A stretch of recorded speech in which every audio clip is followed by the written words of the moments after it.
হয়, পঞ্চায়ত নিৰ্বাচন ঘোষণা কৰাৰ লগে লগে ইতিমধ্যে পঞ্চায়তৰ কুচকাৱাজ আৰম্ভ হৈ গৈছে। 2 মে'ত প্ৰথম পৰ্যায়ৰ নিৰ্বাচন অনুষ্ঠিত হ'ব ডিব্ৰুগড়ত। আৰু এইবাৰ নিৰ্বাচনত কেনেকুৱা ধৰণৰ প্ৰাৰ্থী বিচাৰে ইতিমধ্যে নিৰ্বাচন আয়োগে ঘোষণা কৰিছে। স্বচ্ছ নিকা নিৰ্বাচন এইবাৰ অনুষ্ঠিত কৰিব নিৰ্বাচন আয়োগৰ তৰফৰ পৰা।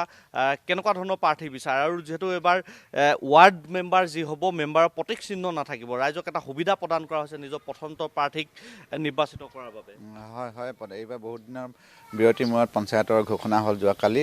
2 আৰু 7 মে'ত অনুষ্ঠিত হ'ব। আমি ভাবিছোঁ নিকাভাৱে এইবাৰ পঞ্চায়ত নিৰ্বাচন অনুষ্ঠিত হ'ব আৰু ইয়াত কোনো দলীয় প্ৰতীক নাথাকিব। সেয়েহে এটা প্ৰথমবাৰ ভাল হৈছে। আৰু যিজন ৱাৰ্ড মেম্বাৰ উঠিব, যেজন অলপ শিক্ষিত হ'ব লাগে, যিহেতু সমাজৰ কথা চিন্তা কৰিব পৰা হ'ব লাগে। কিছুমান দেখিছোঁ পঞ্চায়তত কোনো চহী কৰিব নজনা, বেলেগে কণ্ট্ৰেক্টৰে যেনেকৈ কাম কৰে সেনেকৈ লোকৰ নিৰ্দেশনাত কামবিলাক কৰে।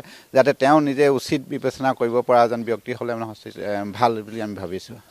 কি ভাবে আৰু কি আশা কৰে, কেনেকুৱা ধৰণৰ প্ৰতিনিধি বিচাৰে? নিশ্চয় এতিয়া আমাৰ এইবাৰ যিহেতু আমাৰ আগন্তুক আমাৰ পঞ্চায়তৰ দিন ঘোষণা হৈছে, গতিকে আমি ভাবোঁ ৰাইজে যি বিচাৰে, আমাৰ যিহেতু পঞ্চায়তৰ পৰাই আমাৰ গোটেই আমাৰ ডেভেলপমেণ্ট নিৰ্ভৰ কৰিছে। আমি যি বিচাৰোঁ আমাৰ অঞ্চলটো আমাৰ কেনেকৈ উন্নতি হওক, গতিকে ৰাইজলৈ আমি এইটোৱে বিচাৰোঁ যাতে উপযুক্ত প্ৰাৰ্থীজন শিক্ষিত হ'ব লাগে, নিকা হ'ব লাগে, কোনো কেছ মামলা হ'ব নালাগে, তেনেকৈ দুৰ্নীতিমুক্ত এজন সৎ মানুহক যাতে ৰাইজে এইবাৰ তেওঁলোক নিৰ্বাচন কৰে আৰু তেওঁ জয়যুক্ত কৰে, তেতিয়াহে আমাৰ ৰাইজৰ অঞ্চলটোৰ উন্নতি হ'ব বুলি আশা কৰিছোঁ।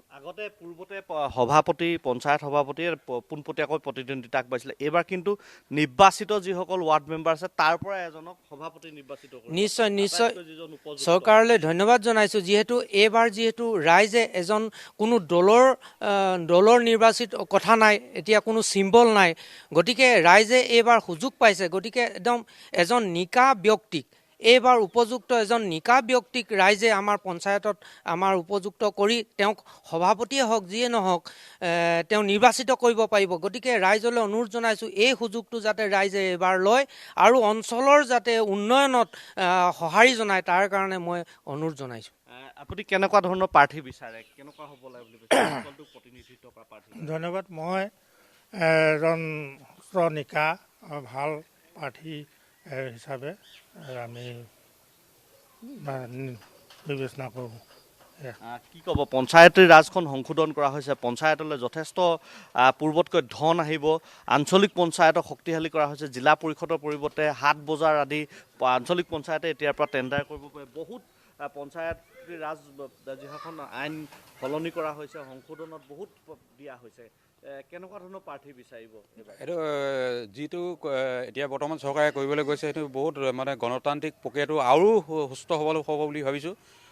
যিহেতু এজন সভাপতি আগতে নিজৰববীয়াকৈ নিজৰ সিদ্ধান্ত মতে কিছুমান কাম কৰিবলৈ যায়, এতিয়া যদি মেম্বাৰৰ পৰা গৈ পেলাই এজন প্ৰেচিডেণ্ট বাচিব বিচাৰে, সভাপতি বাচিব বিচাৰে, তেতিয়া সেই সভাপতিজনে একচ্ছত্ৰী হিচাপে কাম কৰিব নোৱাৰে। আৰু এইটো পূৰা গণতান্ত্ৰিক প্ৰক্ৰিয়া হৈছে আৰু গণতান্ত্ৰিক প্ৰক্ৰিয়াটো আমি খুব আদৰণীয় পদক্ষেপ বুলি ভাবিছোঁ। কাৰণ কেলৈ সেই মেম্বাৰসকলে কিবা হ'লে মানে অনাস্থা আনি পেলাই তেওঁক অপসাৰিত কৰিব পাৰিব। সেইটোৱে বহুত এটা সোণালী সুযোগ দিছে আমাৰ ৰাইজক। তাৰ কাৰণে আমি অসম চৰকাৰক তথা মাননীয় মুখ্যমন্ত্ৰী ডাঙৰীয়াক আমি ধন্যবাদ জ্ঞাপন কৰিছোঁ। আৰু এই প্ৰক্ৰিয়াটোত যাতে কোনো দলীয়সকলে সমৰ্থন কৰি আগবঢ়াই পেলাই তেওঁলোকক এইবিলাক নকৰে, তাৰ কাৰণেও আমি চকু ৰাখিম।